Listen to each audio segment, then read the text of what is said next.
प्रेमियों,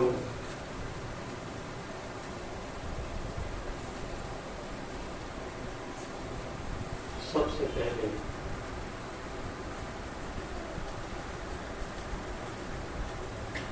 मैं सावन कृपाल रूहानी मिशन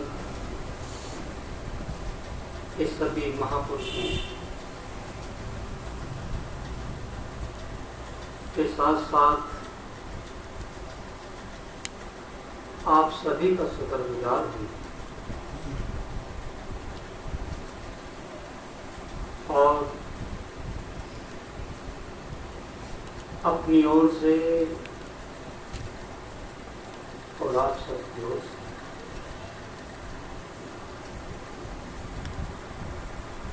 उस कुल मालिक परम पिता परमात्मा के चरण कमलों में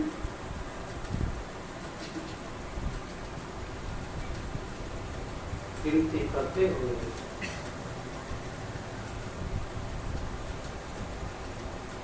मैं यही निवेदन करूंगा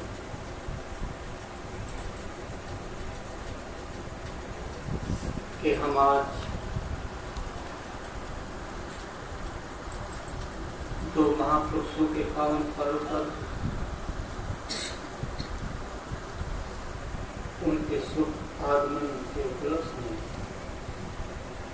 यहाँ पर बैठे हैं।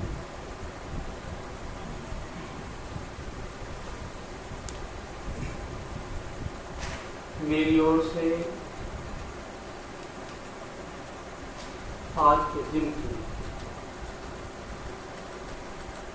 महापुरुषों के शुभ आगमन के शुभ अवसर पर आप सबको बहुत बहुत शुभकामनाएं।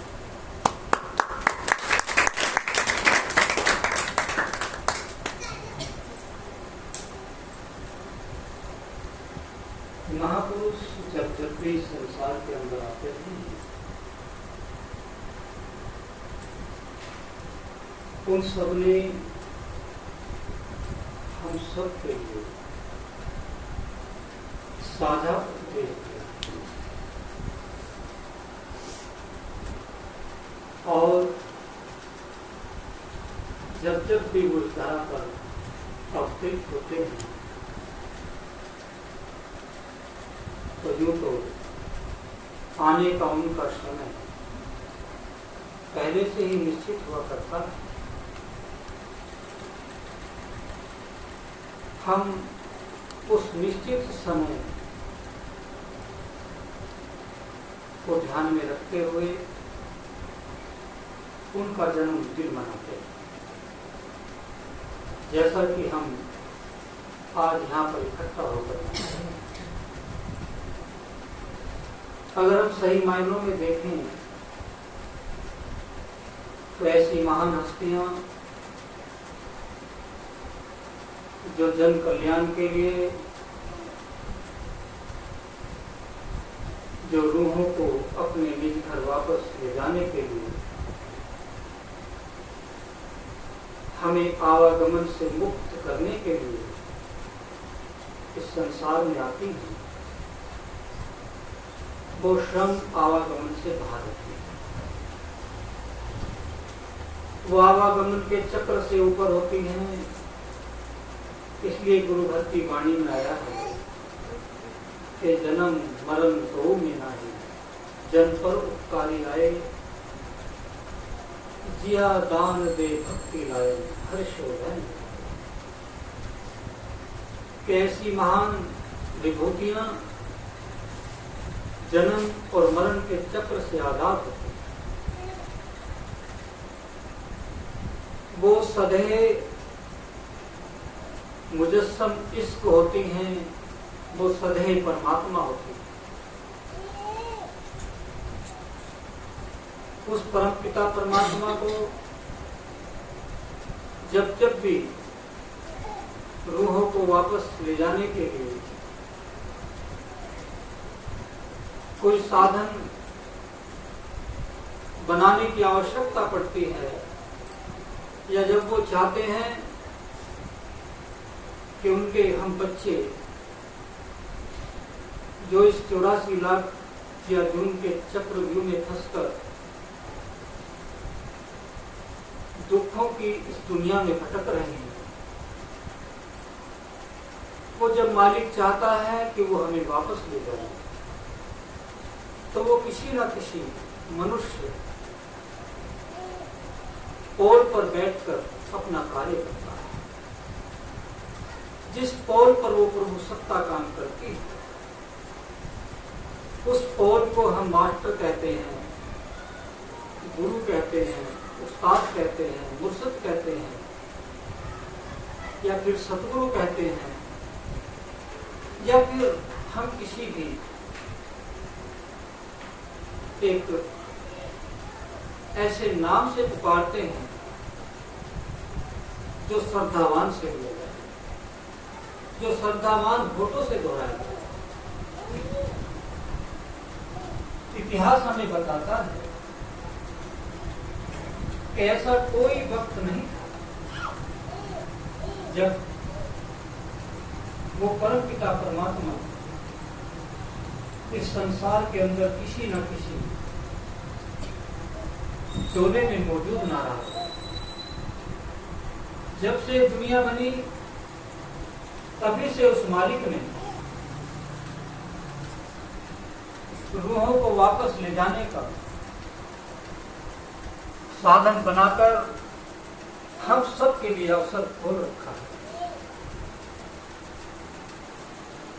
कबीर साहब के बारे में कहा जाता है कि कबीर साहब, जिन्हें फादर ऑफ संत कहा जाता है, जो संतों के पिता थे, वो चारों युगों में आते रहे।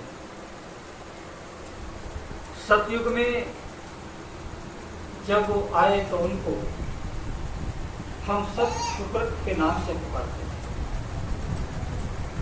त्रेता में जब वो आए तो हम दुनिया के लोग उन्हें मुनींद्र के नाम से जानते थे, और द्वापर में हम उन्हें करुणामय के नाम से याद करते थे। और इस घोर कलयुग में जब वो आए तो उनका नाम कबीर पड़ा। कबीर के जो मायने हैं वो है बड़ा, जिससे कोई ना बड़ा हो। और वो सबसे बड़ा कौन है? वो तो सबसे बड़ा तो परमात्मा ही हो सकता है, वो तो मालिक ही हो सकता है। ऐसी महान हस्तियां इस घोर कलयुग में आकर बार बार आती रही। कभी वो महात्मा बुद्ध के चोले में काम करती रही, कभी वो प्रभु सत्ता, वही ताकत गुरु नानक के चोले में काम करती रही, और कभी वो नामदेव के, दादू के, जरिया के और चोलों में काम करती रही। वही प्रभु सत्ता तुलसी साहब के जामे में काम करती रही, वही प्रभु सत्ता हजूर स्वामी जी महाराज के जामे में काम करती रही।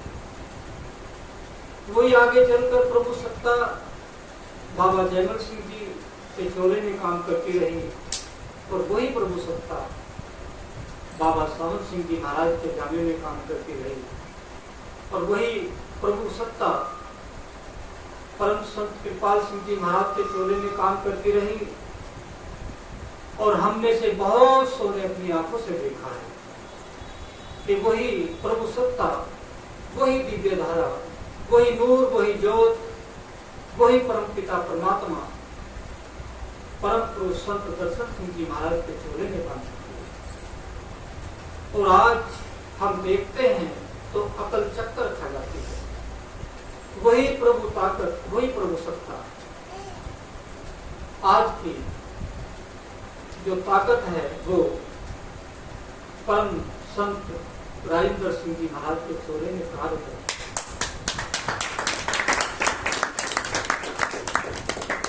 ये कोई ऐसी बात नहीं कि जिसे हम देख न सकें। परम संत कृपाल सिंह जी महाराज ने आह्वान किया था कि चमकता नूर का सूरज।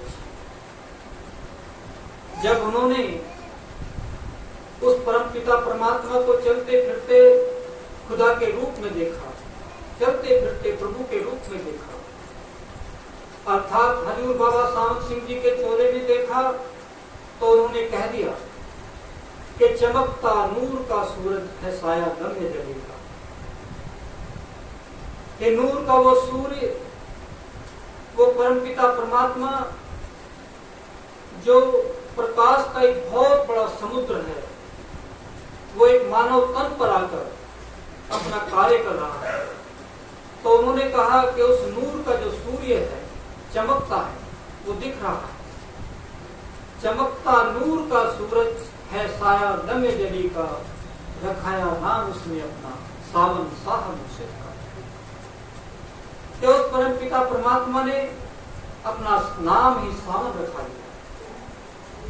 वो प्रभु सत्ता उस चोले में जब कार्य कर रही थी, उसके बाद जब वो वही सत्ता, वही ताकत परम संत कृपाल सिंह जी महाराज के चोले में कार्य कर रही थी, तो उस वक्त हमारे परम पुरुष संत दर्शन सिंह जी महाराज ने बड़ी खूबसूरती से बयान किया कि मैं हैरान हूं कि उस परम पिता परमात्मा को एक 5 साढ़े 5 के पुतले में, जो 5 साढ़े 5 फुट का पुतला है, उसके अंदर परमात्मा को चलते हुए देखा। मुझे हैरानगी है कि वो जो परमात्मा जो सारे संसार में नहीं समाता, जो खंडों ब्रह्मंडों में नहीं समाता, जो त्रिलोकी में नहीं समाता, वो एक 5 साढ़े 5 फुट के पुतले में आकर समा गया। ये हमारे परम पुरुष संत दर्शन सिंह जी महाराज के वाक्य थे। उन्होंने स्पष्ट आह्वान किया कि खुदा का नूर मुर्शिद में भला मालूम होता है। वही बात जो हजूरे पुरनूर संत कृपाल सिंह जी महाराज ने कही थी, वही आह्वान हमारे परम पुरुष संत दर्शन सिंह जी महाराज कर रहे हैं कि खुदा का नूर मुर्शिद में भला मालूम होता है। ये आईना वो है कि जिसमें खुदा मालूम होता है। कि जो मनुष्य का पोल है, जो नरनारानी देह है, इसमें वो प्रभु, वो सत्ता स्पष्ट हमें अपनी आंखों से नजर आ रही है। वो कितनी आंखें थी जिन्होंने ऐसी महान हस्ती के अंदर उस परम पिता परमात्मा को पहचाना और देखा। ऐसी चुनिंदी हस्तियां होती हैं। हमने पिछली बारी 2 हफ्ते पहले एक वाणी सुनी थी शर्मा जी के मुखारबिंद से कि महफिल में मोहब्बत की नजर न रखी। हम में से बहुत से मेरे प्रेमी यहाँ पर थे जब हम उस वाणी को सुन रहे थे। हम सामे तमन्ना की शहर भी रहे कि महफिल में मोहब्बत की, प्रेम की, इश्क की, उस परम पिता परमात्मा की जो निगाह है, जो नजरे परम है, उसे ढूंढ रहे हैं। हम सामे तमन्ना की एक शहर ढूंढ रहे हैं कि हम इस संसार के अंदर आज के आए हुए नहीं। जब से ये दुनिया बनी तब से हम किसी न किसी रूप में, किसी न किसी चोले के अंदर आते रहे। पर आज से पहले जब हम इस मनुष्य के चोले में नहीं थे, वो हमारे लिए काली रात के समान था। वो रात्रि थी तो एक ऐसी घनघोर रात्रि थी जिसमें हमें कोई भी, किसी भी प्रकार की, किसी सूर्य की किरण हमें नजर नहीं आती। इस भारी सूर्य की बात नहीं करते हैं, हम उस सूर्य की बात करते हैं जो उस परम पिता परमात्मा की ज्योत है। हम किसी और चोली में बैठकर उस परमात्मा को निहार नहीं सकते, क्योंकि और किसी भी जिस्म में, किसी भी योनि में, जितनी भी 84 लाख जियादून की योनियां हैं जिन्हें हम सब जानते हैं, उनमें हम सब गुजर कर आए हैं। हम कभी किसी वक्त में किसी पेड़ पौधों की शक्ल में थे, किसी वक्त में हम कीड़े मकोड़ों की शक्ल में थे, धर्म ग्रंथ हमें साफ स्पष्ट करते हैं, हमारे ऋषि मुनि संत महात्मा हमें समझाते हैं कि ऐसा कोई वक्त नहीं था कि जब हम इस संसार में नहीं थे। हमारे पास ये मनुष्य शरीर नहीं था, बाकी और शरीर हमें मिलते रहे और हम उस नूर से, उस परमात्मा की जोश को देखने के नए कारण हम एक अंधकार में जिए, हम अंधेरी रात में जिए हैं। और आज जब हमें मनुष्य का शरीर मिला है, इंसान का जामा मिला है, तो हम देखते हैं कि इस दुनिया में हम जब से पैदा होते हैं और अंत समय तक हम दौड़ते रहते हैं, भागते रहते हैं। और इस संसार की भाग दौड़ में हम इस संसार के चक्र में हम ऐसे जीते हैं जैसे हम अंधकार में जी रहे हैं, क्योंकि हमें ये मालूम ही नहीं होता कि हम कहां से हम चले और कहां पर जाकर हमारी मंजिल हो जाए। हमें ये मालूम ही नहीं होता कि हमारा जो अंतिम समय होगा, जब हम मौत की दहलीज पर पहुंचेंगे, वो कौन सा वक्त होगा, दिन होगा कि रात होगी, सुबह होगी कि शाम होगी, घर होगा या बाहर होगी। महापुरुषों ने इस विषय पर बहुत बातें अपनी अपनी वाणियों में समझाई। कबीर साहब ने कहा कि न जाने वो काल हमारी चोटी को पकड़कर कहां पर घसीट दे। वो घर देखता है, बाहर देखता है, जहां भी वक्त आ जाता है वहीं पर हमें देखता है। महापुरुष हमें समझाते हैं कि सब जो काली रात है, अगर हम मनुष्य के शरीर में बैठकर भी हम किसी महापुरुष की शरण में नहीं पहुंचे, तो फिर भी हमारे लिए वो काली रात के समान ही होगी। और इस काली रात में हम भागते दौड़ते ही हम थक जाएंगे और एक दिन ऐसा आएगा कि ठोकर लगेगी और हमारी राम नाम सत्य। कितना अच्छा हो कि हम उस कार्य को इस शरीर में बैठकर ही कर लें, जिसका जिक्र हमारे परम पुरुष संत दर्शन सिंह जी महाराज अपनी वाणी में करते हैं कि महफिल में मोहब्बत की नजर ढूंढ रहे हैं, हम सामे तमन्ना की शहर ढूंढ रहे हैं कि हमारे जीवन की शाम होने को है, हमारे जीवन का सूर्यास्त होने को है, और हमने अभी तक भी अपने दिल में, अपने अंतर में उजाला नहीं किया। और अगर वो हमने उजाला नहीं करा तो एक समय आएगा कि अंधकार में हमारी रूह चली जाएगी। और फिर 84 लाख जियादूर में पढ़ने के बाद हमें पता नहीं कितना वक्त बीत जाए, कितना समय लग जाए, ये मनुष्य का जामा हमें कब मिले और मिलेगी तो हमें कहां मिले।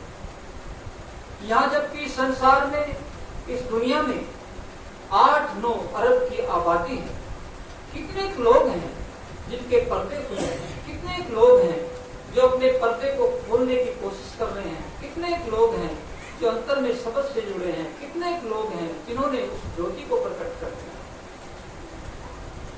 इस दुनिया के अंदर अगर नजर मार कर देखें तो वही बात होगी कि हम तो इस दुनिया की महफिल में मोहब्बत की नजर ढूंढ रहे हैं, हम सामे तमन्ना की शहर ढूंढ रहे हैं, हम शाम की, संध्या की एक ऐसी अवस्था पर खड़े हैं जहां हम एक किरण को ढूंढ रहे हैं, एक ज्योति को ढूंढ रहे हैं। और वो ज्योति कहीं बाहर नहीं है, वो हमारे सबके भीतर है।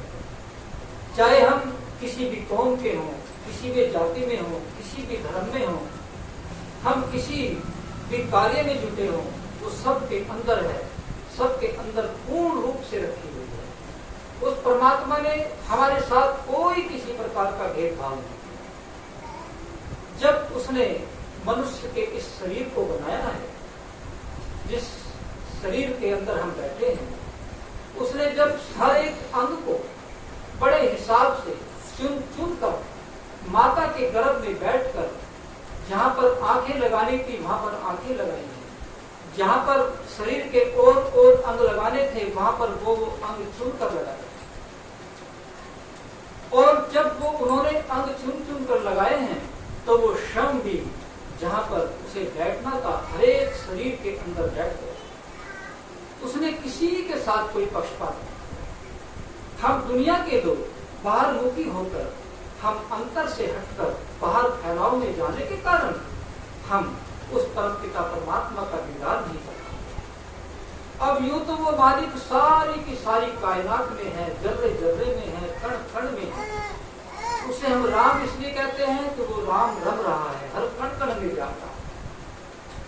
पर फिर भी वो परम पिता परमात्मा सबके अंदर होने के साथ साथ इन सबसे अलग है, सबसे न्यारा है। इसीलिए कबीर साहब ने कहा, शायद उन्हें इसीलिए कहने की जरूरत पड़ी होगी कि एक राम दशरथ का बेटा, एक राम खटखट में, एक राम का सकल पसारा, एक राम इन सबसे न्यारा। एक राम जो दशरथ पुत्र थे, जो त्रेता युग में पैदा हुए, उन्हें हम राम के नाम से जानते हैं। उन्होंने संसार में आकर धर्म की स्थापना की और वो पुरुषोत्तम कहलाए, वो राम थे।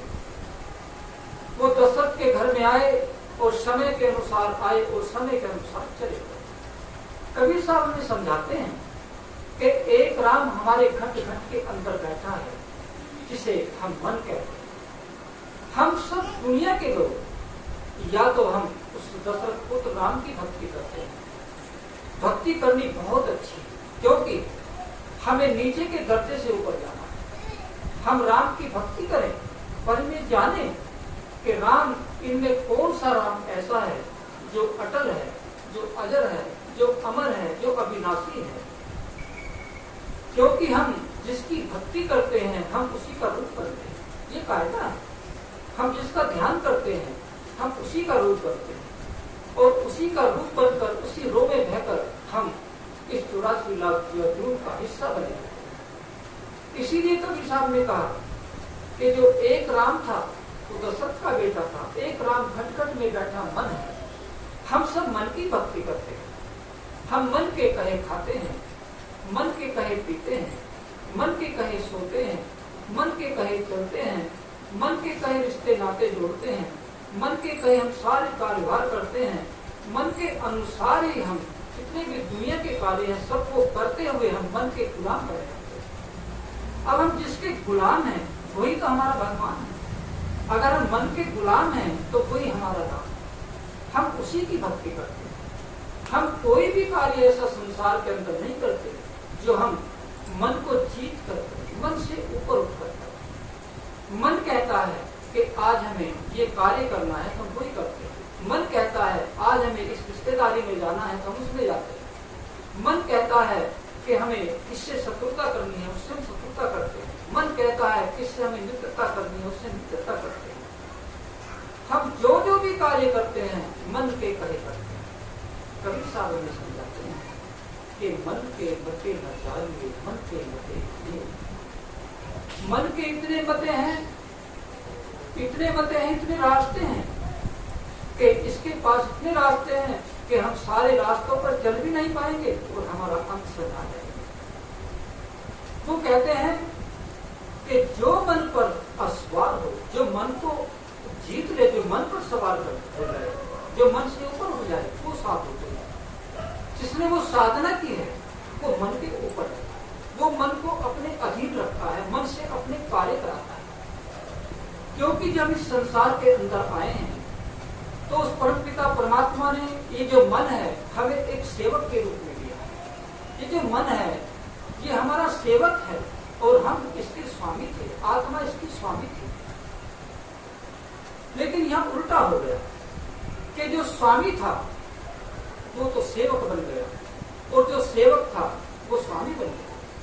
जो हमारा नौकर था, जो हमारा गुलाम था, वो हमारा मालिक बन गया और जो आत्मा इसकी मालिक थी वो इसकी सेविका बन गई, वो इसकी गुलाम बन गई। महापुरुष हमें समझाते हैं कि मन तो हमें जो दिया था उस परमपिता परमात्मा ने, ये तो सेवा करने के लिए दिया था। इससे तो हमें लाभ उठाना था, इससे तो हमें फायदा उठाना था। लेकिन हमने उल्टा कर लिया है कि हम खुद इसके गुलाम बने गए। इसीलिए कबीर साहब ने कहा कि एक राम घट घट में आया, एक राम का सकल पसारा। वो राम जो त्रिलोकीनाथ है, जिसे हम काल कहते हैं, जिसे हम समय कहते हैं, जो सारे के सारे चक्र को चला रहा है, वो त्रिलोकीनाथ जिसके दायरे में सारे के सारे जितने भी हमारे लोग हैं चाहे वो आकाश लोक हो, पृथ्वी लोक हो, पाताल लोक हो। अब ये जो लोक हैं ये उस काल के दायरे में आते हैं, त्रिलोकीनाथ के दायरे में आते हैं। हम ज्यादा से ज्यादा उसकी भक्ति करते हैं। अगर हम उसकी भक्ति करते हैं तो वो काल भगवान जो त्रिलोकीनाथ है वो ऐसा ही नहीं है कि वो हमें दुख ही दुख देता है, वो हमें सुख भी देता है। वो हमारा बिस्तरा झोपड़ी से उठाकर किसी महल में भी बिछा सकता है। अगर हम और अच्छे कर्म करें, उसके हम अधीन रहें, जो जो उसने साधन बनाए हैं, जो जो उसने नियम बनाए हैं, जो जो उसने यहाँ पर इस संसार में कर्म कांड बनाए हैं, अगर हम उनको अच्छी तरह से करें, उनको निभाएं, तो हमें बहुत कुछ देता है। हमें सेठ साहूकार बना देगा, हमें राजा महाराजा बना देगा, हमारा बिस्तरा यहाँ से उठाकर स्वर्ग और वैकुंठ में बिछा देगा, हमें वैकुंठों का पातशाह बना देगा और मंडलों पर पहुंचा देगा, बड़े बड़े सुख और आनंद हमें प्राप्त करा देगा, पर आवागमन से मुक्त नहीं कर पाएगा। इस आवागमन से मुक्त कौन करता है? आवागमन से मुक्त केवल महापुरुष, क्योंकि महापुरुष जब जब इस संसार के अंदर आते हैं वो हमें किसी वैकुंठ में ले जाने के लिए नहीं आते, वो हमें स्वर्गों के अंदर ले जाने के लिए नहीं आते, वो हमें किसी चंद्रलोक, सूर्यलोक, अन्य लोक में ले जाने के लिए नहीं आते, वो हमें सेठ साहूकार बनाने के लिए नहीं आते, वो हमें राजा महाराजा बनाने के लिए नहीं आते। वो तो हमारी रूह को, हमारी आत्मा को उस परम पिता परमात्मा से मिलाकर परमात्मा ही बनाने के लिए आते हैं। अगर हम एक बारी अपने अंतर में किसी महापुरुष की छत्र छाया में बैठकर उस शब्द को प्रकट कर लें और उस ज्योति से जुड़ जाएं, तो फिर हमारे लिए ये रास्ता खुल जाता है और हम धीरे धीरे अपनी मंजिल की तरफ बढ़ जाते हैं। क्योंकि जब तक हम अपनी मंजिल पर न जाएं और हम इस दुनिया के अंदर, इस संसार के अंदर, चाहे हम देखते हैं हम कितने बड़े से बड़े धनवान बन जाएं, एक दिन हम कंगाल बन जाते हैं। हम सेठ साहूकार बन जाएं, एक दिन हम गरीब बन जाते हैं। हम राजा और महाराजा बन जाएं तो हमें तख्ते से उतार दिया जाता है, कभी कभी जेल खानों के अंदर डाल दिया जाता है, तो कभी कभी गोलियों का शिकार बना दिया जाता है, कभी कभी तोप से उड़ा दिया जाता है, कभी कभी बम से उड़ा दिया जाता है। हमें कौन सा सुख यहाँ पर मिला? जिस तरह से यहाँ पर इस संसार में बड़े से बड़ा सुख मिलने पर भी कायम नहीं रहता, ठीक इसी तरह से स्वर्गों और वैकुंठों के अंदर भी सदा के लिए सुख नहीं रहता। जब हमारे पुण्य समाप्त हो जाते हैं तो फिर हमें इस मृत लोक में आना ही पड़ता है। इस मृत लोक के अंदर आकर हमें फिर इस 84 लाख व्याजुर के चक्र से निकलना पड़ता है। महापुरुष हमें समझाते हैं कि क्यों ना हम इस मनुष्य शरीर का, जो जिसके अंदर हम बैठे हैं, इसका लाभ उठा लें और हम जिस्म जिस्मानी से ऊपर आ जाए। जिस्म जिस्मानी से ऊपर आकर हम उस राम को पहचाने जो चौथा राम है, जो सबसे न्यारा है। वो संतों का राम है, वो महापुरुषों का राम है, वो सब लोक का वासी है, वो मुकामे हक में रहता है। उस राम को, जिस राम ने सारी सृष्टि को बनाया है, और यहाँ पर छोटा बड़ा ऊंच नीच का भेद जो हम देख रहे हैं, किसी के हाथ में ज्यादा बड़ी सत्ता भी है तो किसी के हाथ में छोटी भी है। इसी तरह से यहाँ पर जितने भी हमारे देवी और देवता हैं, उनके हाथ में बहुत बड़ी सत्ता भी है। इसलिए महापुरुष हमें समझाते हैं कि अलग पुरुष एक पेड़ है। अलग पुरुष, अलग पुरुष क्या है? अलग पुरुष वो है जिसे इन आंखों से नहीं देखा, जिसे इन कानों से नहीं सुना जा सकता, जहाँ पर ये पैर नहीं जा सकते, जहाँ पर इन हाथों को हम लेकर नहीं जा सकते, जिसके बारे में कहा जाता है कि अख की बात जो देखना, बिन करना सुनना, पैरा बाजू चलना, बिन हत्ता करना, जित्या बाजू बोलना, फिर जीवित मरना, नानक हुक्म पहचान के तब कि हम उस मालिक से मिलने के लिए हमें इन हाथों की, इन पैरों की, इन आंखों की, इन कानों की आवश्यकता नहीं। वो हाथ और हैं, वो पैर और हैं, वो कान और हैं, वो आंखें और हैं, जिनसे हम उसे देख सकते हैं, जिनसे उसके पास जा सकते हैं, जिनके द्वारा हम उसकी सेवा कर सकते हैं। वो इनसे अलग है, अतिरिक्त है। इसीलिए तो महापुरुष हमें समझाते हैं कि अलग पुरुष, जिसे हम देख नहीं सकते नाकों से, अलग पुरुष एक पेड़ है और निरंजन उसकी डाल, शाखा तीनों देव हैं। कि जो अलग पुरुष है वो एक उल्टा पेड़ है, उसकी जो जड़ें हैं वो ऊपर की तरफ है, उसकी शाखाएं नीचे की तरफ। अलग पुरुष वो एक पेड़ है और निरंजन उसकी डाल है जो नीचे की तरफ आ रही है, उसकी एक डाल आ रही है और उसमें से 3 शाख कटती है। शाखा तीनों देव हैं और बात सभी संसार। ये महापुरुष हमें समझाते हैं कि जो इसके पत्ते हैं, जो हम बैठे हैं इस संसार को देख रहे हैं, ये तो उसके पत्ते हैं। और ये जो शाखा है, जो 3 देव हैं, ब्रह्मा विष्णु महेश, ये संसार के अंदर इसका पालन भी करते हैं, पोषण भी करते हैं और इसका निर्माण भी करते हैं और इसका कल्याण भी करते हैं, यानी कि इसका निवारण भी करते हैं, इसे मिटाते भी हैं, बनाते भी हैं, इसका पालन भी करते हैं। ये सारी की सारी शक्तियां इस संसार के अंदर अपने अपने कार्य पर जुटी हुई, वो जुटी रहेगी, करती रहेंगी, क्योंकि उस परमपिता परमात्मा ने उन्हें एक जिम्मा दिया है, उन्हें एक ड्यूटी दी है, उनको अपना कर्तव्य निभाना ही पड़ेगा। चाहे हम ब्रह्मा विष्णु महेश की पूजा करें या ना करें, वो अपनी ड्यूटी पूरी करते रहेंगे। जैसे कि हम इस संसार के अंदर देखते हैं कि जो प्रकृति है, हम उस प्रकृति को माने या ना माने, प्रकृति हमारी मदद करती रहती है। हम उस परमपिता परमात्मा को माने या ना माने, वो परमात्मा इस संसार को चलाता रहता है, वो सब कुछ करता रहता है। पर यहाँ पर से जाने का जो तरीका है, उसके लिए हमें थोड़ी मेहनत करनी पड़ती है, थोड़ा परिश्रम करना है। क्योंकि काल भगवान ने वरदान लेकर परमात्मा को अपने वचनों में बांध रखा है और जब तक हम उन वचनों को पूरा नहीं करते, तब तक हम उस परमपिता परमात्मा के घर वापस नहीं जा सकते। उन वचनों को पूरा करने के लिए हमें किसी ऐसी महान हस्ती के कदमों में बैठना पड़ता है, जिसने इस जीवन और मरण की रहस्य की दुखी को समझा, जो जन्म और मरण से ऊपर उठ चुका है, जो इस संसार के सारे कार्य करते हुए, अपने दायित्व को पूरा करते हुए, अपने बाल बच्चों का पालन करते हुए, अपने समाज के रीति रिवाजों का पालन करते हुए और देश और धर्म के प्रति जो कर्तव्य है उनका पालन करते हुए, जो अपने अंतर में सिमट जाता है, जो अपने अंतर में चला जाता है, जो परमपिता परमात्मा की ज्योत को देखता है, जो शब्द को सुनता है, वो अंत समय जब उसका आएगा तो सीधा मालिक के घर चला जाएगा। क्योंकि हमारी जो इंद्रियां हैं, जो बाहर की तरफ खुलती हैं, जो दरवाजे हमारे बाहर खुलते हैं, 9 दर ठाके दावत आए, 10 बेर निज घर बासा पाए, ओथे शब्द बजे दिन राती, गुरमुख शब्द सुनावत। ये जो 9 दरवाजे बाहर की तरफ खुलते हैं और हम दुनिया के जीव इन 9 दरवाजों से ही हम सारी की सारी बाहर की तरफ झांकते रहते हैं और इंद्रियों के घाट पर रहते हैं। जब हमारा अंतिम समय आएगा तो किसी ना किसी मार्ग से, जो ये 9 दरवाजे हैं, इनसे ही हमारी रूह, हमारी आत्मा निकलकर फिर किसी 84 लाख या दून के खाने में किसी जोरी के अंदर जाकर पड़ जाएगी। क्योंकि ये जो हमारा पिंड है, इसमें जो आत्मा बस रही है, जब तक इस पिंड के अंदर वो रहती है, तब तक वो पिंड की अधिकारी है। जब वो ब्रह्मांड में चली जाती है तो वो ब्रह्म की अधिकारी बन जाती है।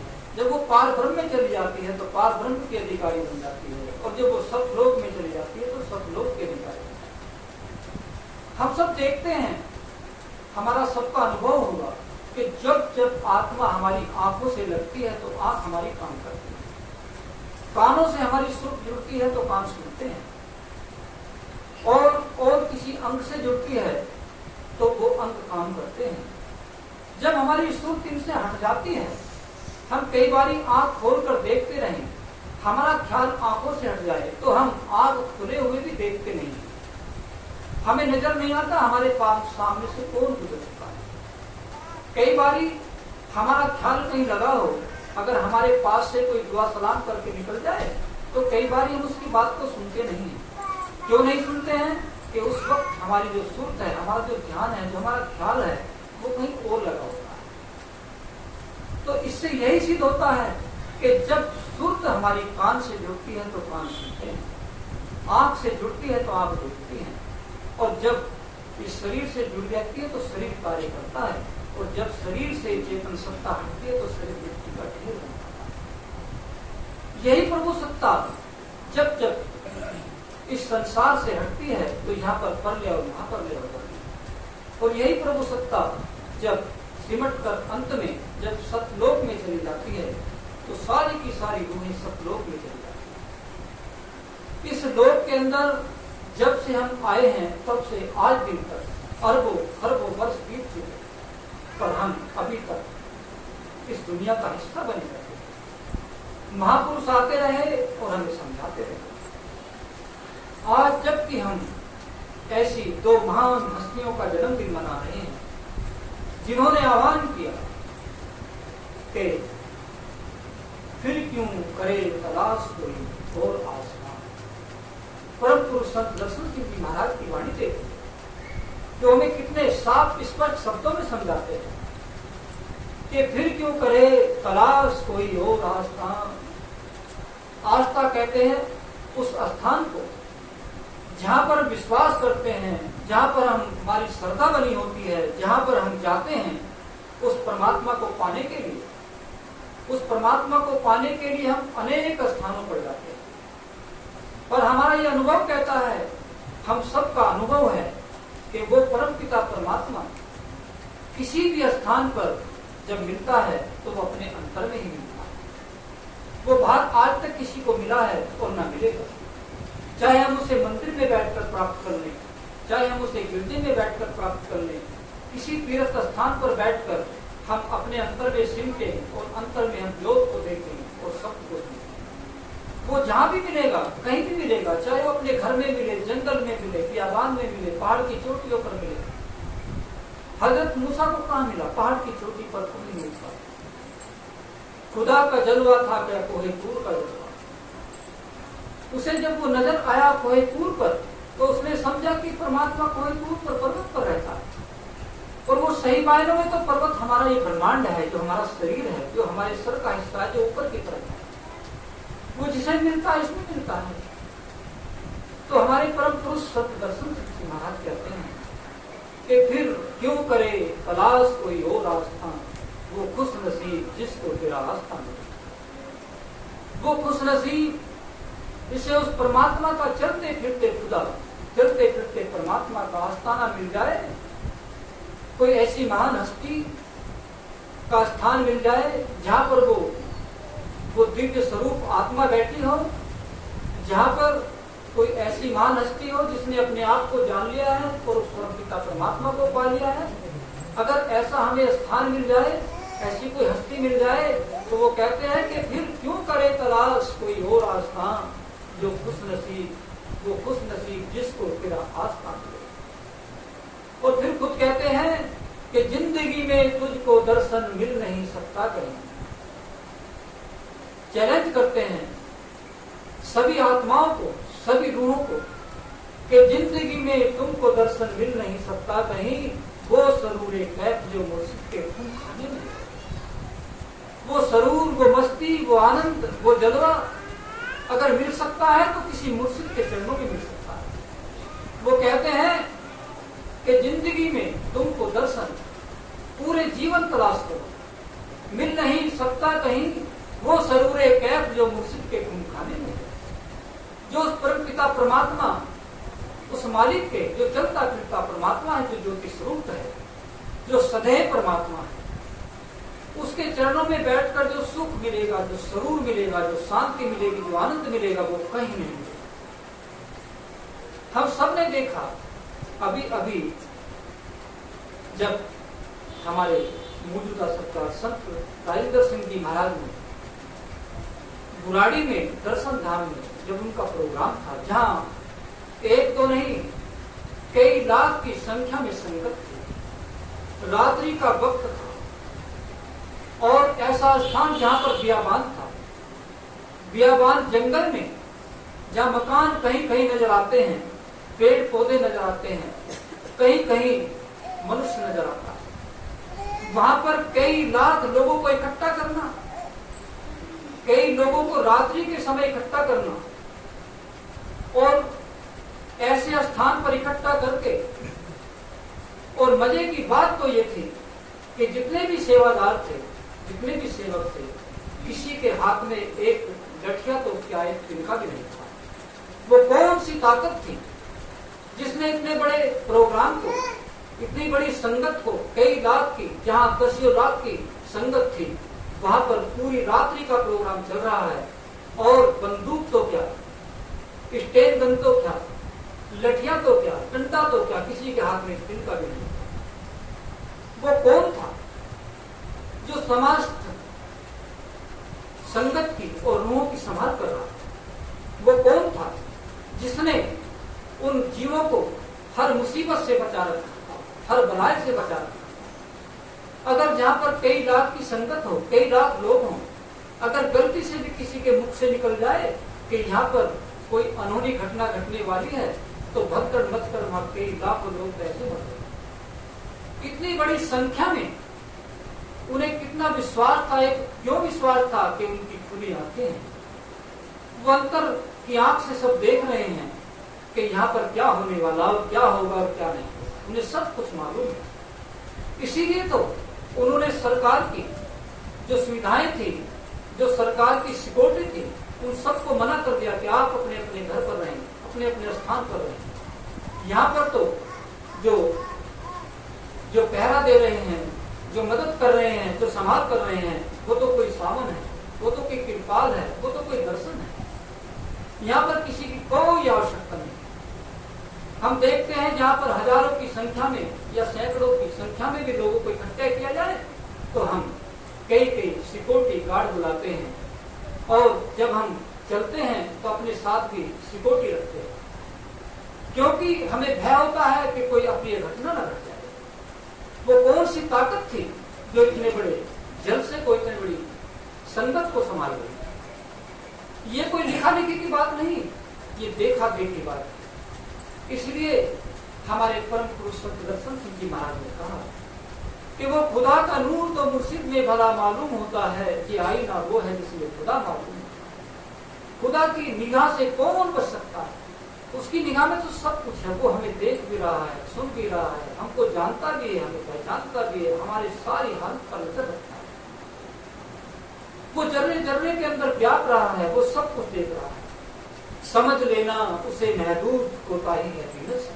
हमारे परम पुरुष सुदर्शन सिंह जी की वाणी देखिए, उन्हीं की पंक्ति देखिए, जिनका हम आज जन्मदिन मना रहे हैं, कि समझ लेना ऐसी हस्ती को महदूद कहते हैं सीमित को, समझ लेना उसे सीमित कहें या महदूद कहें, बात एक है।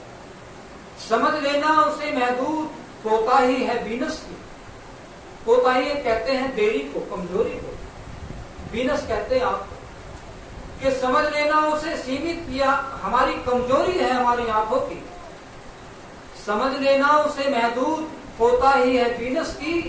तेरा गेसु, गेसु कहते हैं वो दिव्य धाराएं, वो दिव्य शक्तियां जो किसी महापुरुष के जाने में काम करती हैं। समझ लेना उसे महदूद कोताही है वीनस की। तेरा गेसु हमें लाइंतहा, लाइंतहा के मतलब है जिसकी कोई सीमा ना हो। लाइंतहा उसे कहते हैं जिसकी कोई इंतहा ना हो, जिसकी कोई लिमिट ना हो, जिसकी कोई सीमा ना हो, जिसका कोई अंत ना हो, जिसका कोई आर पार ना हो। समझ लेना उसे महदूद कोताही है वीनस की। तेरा गेसु है मुर्शिद, तेरा गेसु हमें लाइंतहा मालूम होता है। खुदा का नूर मुर्शिद में भला मालूम होता है कि आई ना वो है जिसमें खुदा मालूम होता है। तो ये तो खुदा की बात है, ये तो परमात्मा की बात है। ये तो हर एक कतरा दिखाता है हमें कि आए मुर्शिदे का। जिनकी आंखें खुलती हैं वो तो जर्रे जर्रे में परमात्मा को देखता है। वो कहते हैं कि हर एक कतरा, जो पानी का एक कतरा, एक बूंद है, जो एक जल की कण है, हर एक कतरा दिखाता है हमें जियाए मुर्शिदे कामिल। हर एक कतरा दिखाता है हमें जियाए मुर्शिदे कामिल। हर एक जर्रा हमें मुर्शिद नुमा मालूम होता है। हर एक कतरा दिखाता है हमें जो उस परमात्मा का नूर दिखाता है। जो कतरा है एक जल की कण है, और हर एक जर्रा जो इस पृथ्वी का कण है, इसे जर्रा कहते हैं।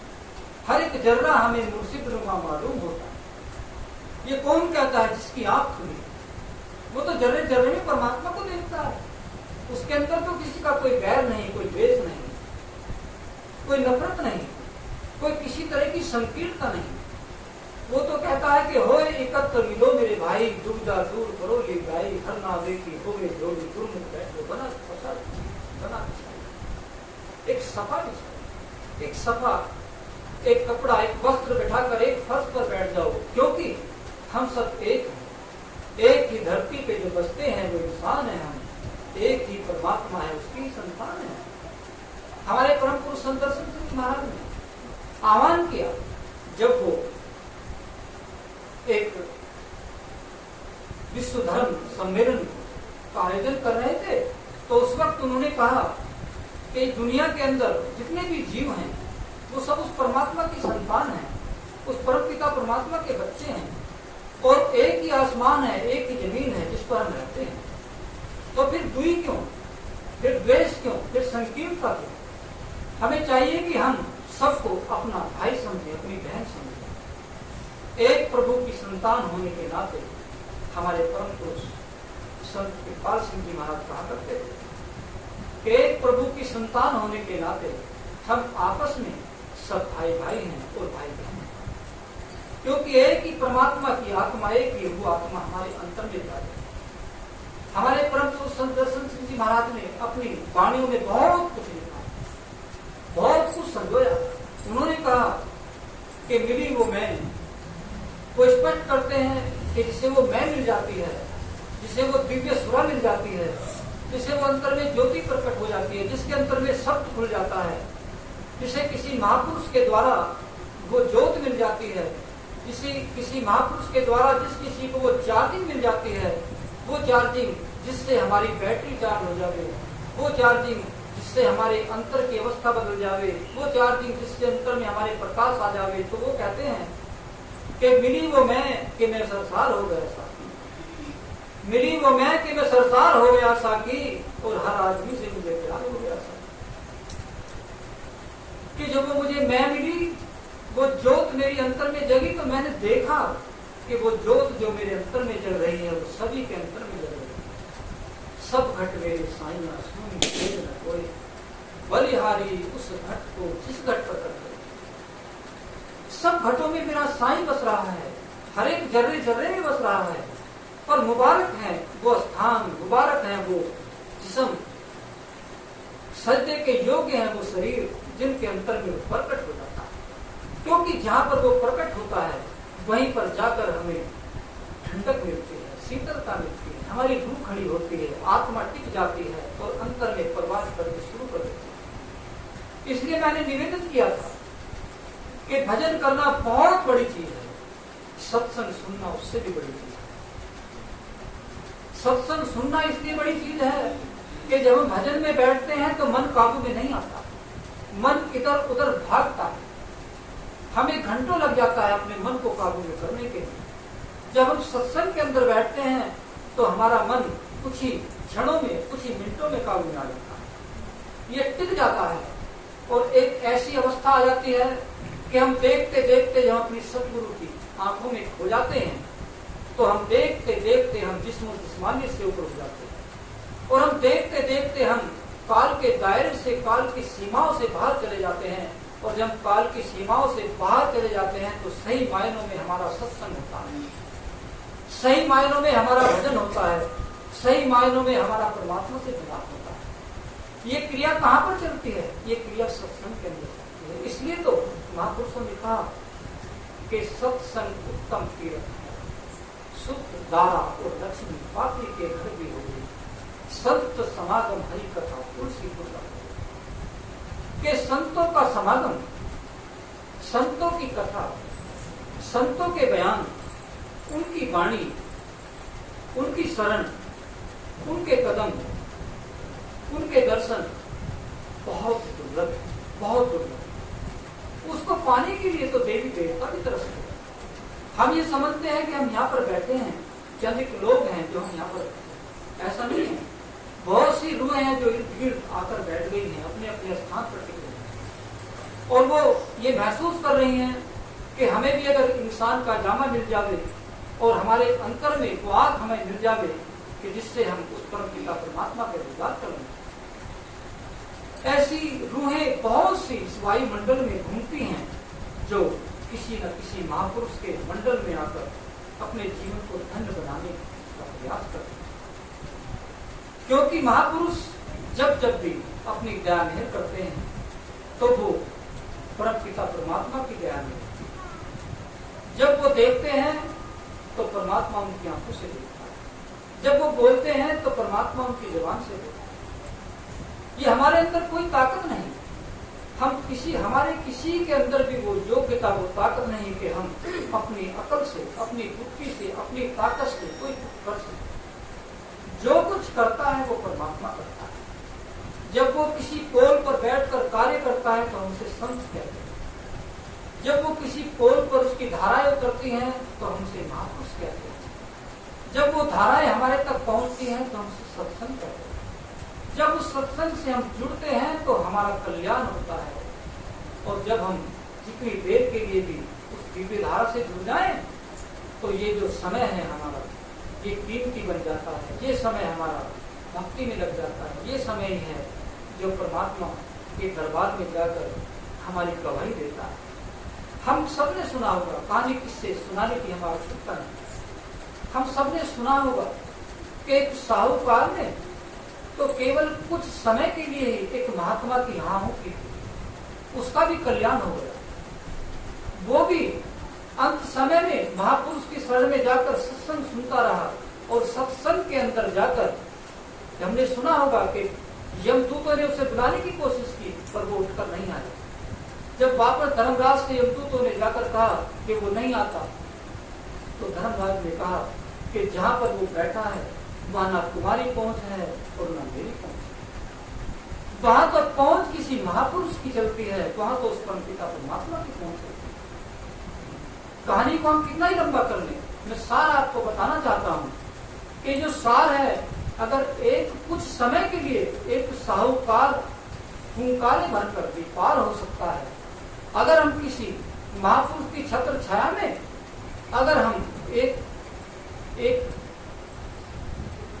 रूप होकर एकांत में स्थान ग्रहण करते, हर तरफ से हटाकर अपने अंतर सिमट कर, हमें यह ना पता हो कि हमारे आगे कौन है, पीछे कौन है, इर्द कौन है, गिर्द कौन है, सबको भूल कर अगर हम किसी महापुरुष की आंखों में खो जाएंगे, क्योंकि आंखों से दिव्य धारा चलती है, वो 83% चलती है। 83% जो धारा चलती है, जो ताकत चलती है, वो महापुरुष की आंखों से चलती है। और थोड़ी सी इससे जो कम है, बहुत कम है, वो जो चलती है वो हम देखते हैं कि वचनों से चलती है। जब जब वो धाराएं चलती हैं तो हमारा जन कल्याण हो जाता है और हम देहाभास से ऊपर उठ जाते हैं और हमारा जो समय है भक्ति में लग जाता है। इसलिए हमें चाहिए कि हम किसी न किसी महापुरुष की छत्र छाया में रहकर बड़ी श्रद्धा के साथ, विश्वास के साथ, क्योंकि जब तक हम विश्वास नहीं करते तब तक हम आगे बढ़ नहीं सकते। क्योंकि इस मार्ग पर चलने के लिए विश्वास की बैसाखी की हमें जरूरत पड़ती है। श्रद्धा की बैसाखी जब तक हमें ना मिले तब तक हम आगे नहीं बढ़ सकते, क्योंकि हम तो लंगड़े हैं, हम तो अपाज हैं, हम तो चल ही नहीं सकते जब तक हमारे पास उस विश्वास और श्रद्धा की बैसाखी ना हो। हमें चाहिए कि हम श्रद्धा की और विश्वास की बैसाखी को लें और उस पर कदम बढ़ाते चलें। हम देखेंगे कि धीरे धीरे धीरे धीरे हमारी उन्नति होती चली जाएगी और एक समय आएगा कि हमारी प्रगति हो जाएगी। तो आज जब हम यहाँ पर बैठे हैं और हम सब मिलकर दो महान हस्तियों का जन्मदिन मना रहे हैं, परम पुरुष संत दर्शन सिंह जी महाराज और मुझे और सरकार संत राजेंद्र सिंह जी महाराज का जन्मदिन हम सब बड़ी खुशी के साथ यहाँ पर मना रहे हैं। तो अंत में हम यही प्रार्थना करेंगे उन्हीं के चरणों में कि हम पर अपनी ऐसी दया बनाएं, ऐसी कृपा बनाएं कि हमारी वही हालत बन जाए कि अमन की बात चले, कि अमन की बात चलती रहे, प्रेम प्यार की बात चलती रहे, अमन की बात चले, प्यार का पैगाम चले, अमन की बात चले, प्यार का पैगाम चले। बात जब चल ही पड़ी, बात जब चल ही पड़ी तो सुबह चले और शाम चले। जब बात चले तो हम समय को भूल जाएं, समय से ऊपर हो जाएं। बात जब चल ही पड़ी, सुबह चले और शाम चले, और छा गई है वक्त के मैखाने पे सावन की घटा। छा गई है वक्त के मैखाने पे सावन की घटा, वो घटा जिससे रहमत की बारिश बरसती है, वो घटा जिससे ज्योति के पुंज बरसते हैं। छा गई वक्त के मैखाने पे सावन की घटा, फिर सा गया जाम चले, जाम चले, जाम चले, जाम चले।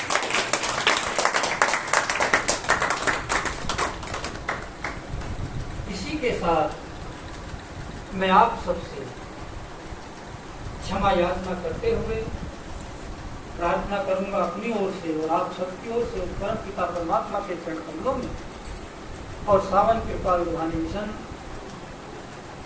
के महापुरुषों के चरण कमलों में। जैसा कि मैंने अर्ज किया है कि जब हम सावन कृपाल रूहानी मिशन का नाम लेते हैं तो हम उन सभी महापुरुषों का नाम लेते हैं जो आज दिन तक इस संसार के अंदर आए। उन सभी के चरणों में मेरी नतमस्तक होकर प्रार्थना है कि वो हम पर अपनी दया बनाए, अपनी बख्शिश हम पर कायम रखें और हमारे जीवन को खुशियों से भर दें, ताकि हम खुशी खुशी अपनी मंजिल की तरफ बढ़ते चले जाएं और इसी जीवन में हमारा कल्याण हो जाए। जय श्री